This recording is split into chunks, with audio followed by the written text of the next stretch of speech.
Бүрэнхийн сонгоно ихэнх хатаа талаар энэ номрын бичлэгийг дахиж оруулъя. Бид нар бол нодлон ногоон маас нь их байсан учраас бид нар шүлжээд болоод ийм сетгэнд хийж ингэж хатаасан.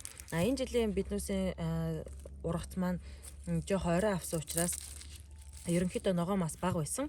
За тэгээд иймэрхүү бага маастай сонгонуудаа сайхан ингээд босоогоор нь тавиад ингээ хатаачаар ерөнхийдөө ийм өөрснөө хагдраад унчна. За хагдраад унсан хэрнээ бас бүгд унаагүй иймэрхүү сонгонууд байвал та ингээд дэлбэлүүлж байна. Тий ингээл хамгийн гол мууддаг хэсэг чи энэ хүзүү хэсэг гэдэг те. Ингээ хатаагаад тавихад хатснууд нь юм болоод эхэлдэг.